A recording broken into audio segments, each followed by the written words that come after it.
Hello, it's Imogen here again, and I'm continuing my conversation with trauma awareness educator Shay Seaborn, and about when your job demands too much of you, or too much of your nervous system in particular, which is you. um, and in our last conversation, we talked about how we know what are the signs and signals.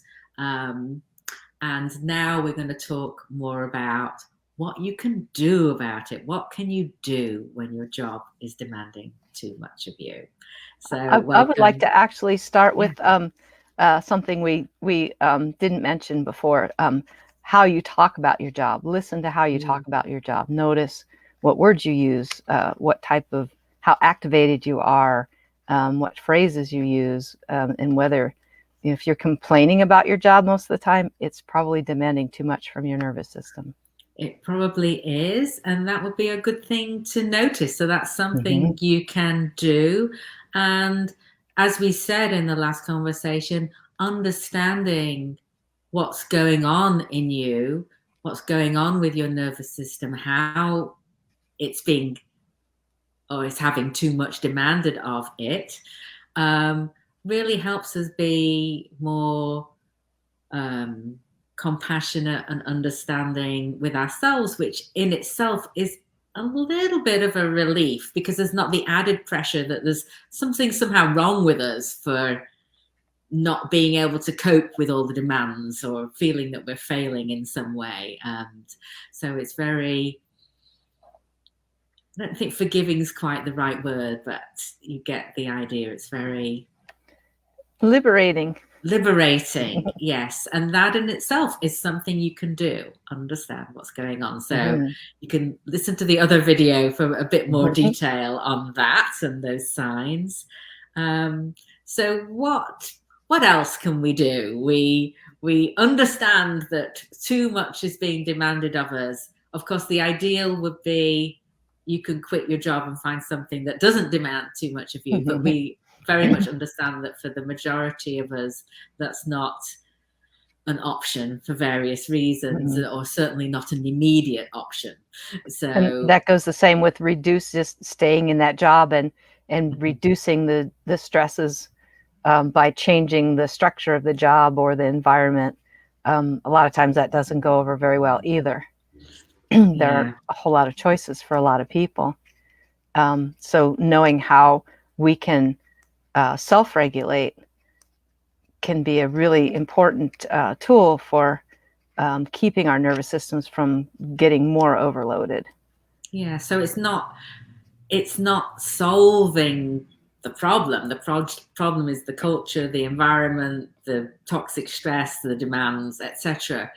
But we can do things to mitigate them, to help ourselves feel better in spite of all Mm-hmm. this stuff. Um, so, do you have a suggestion for something people might do to help regulate their nervous system in the face of all this? Uh, Anything that gives you a break from the stress, even a momentary break. Look at a beautiful picture, smell the flowers on your desk, or put some lotion on your hands. And just focus on anything that helps you feel more calm, more pro-social, more warm inside. That's going to take your system's attention off the distress for a moment, and that can help you keep from getting stuck in that mode. And the idea would be frequent small breaks like that throughout your day. Yes, I'm really glad you said that about a moment because often we think we can't, what can we do? I have to be at work for 8 or 9 hours or 12 hours, whatever it Mm. is. I can't get out of that environment. Maybe you have a short lunch break, whatever, but you're stuck there. But we can have moments, and a moment isn't going to change all that other stuff, but it gives us a moment of reprieve and um, we mentioned in the previous video how um, one of the ways that too much can be demanded of us is a kind of sensory overload in various different ways, but we can also use the senses to help give us you gave some great examples, a moment of relief or a moment of going in the opposite direction, and those add up throughout the day, throughout the week, throughout the year. They certainly do. In the course that Shay and I teach together, we teach what we call constructive thinking. And these are just little thoughts that you can bring to bear in the moment, that once you're kind of practice, that just helps, regulate your nervous system, even just nudge it a little bit in the other direction from all the stress, the dysregulation of the work environment. Can it just help you cope a little bit better and it not be so awful, basically? Yeah, because everything's better with a regulated nervous system, even a difficult job. Yeah. And the other thing about that is, if you learn tools where you can self-regulate a little bit, where you can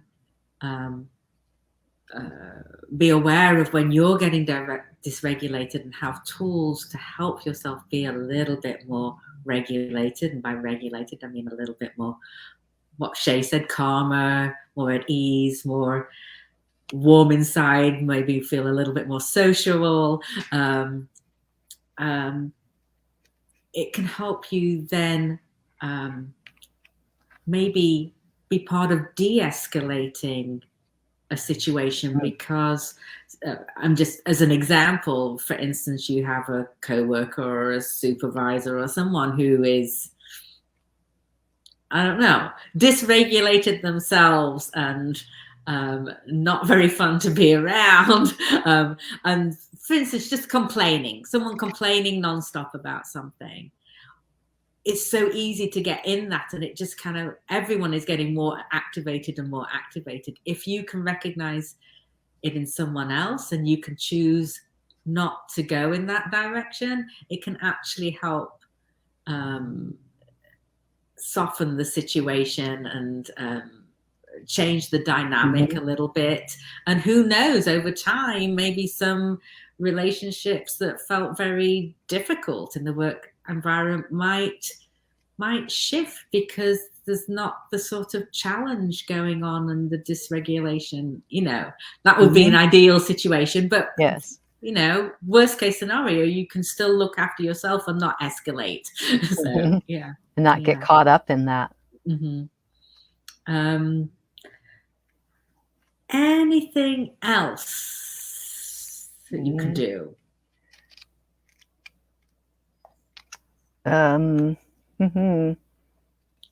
Well, I'd say the main thing is gather your knowledge and your tools. Indeed.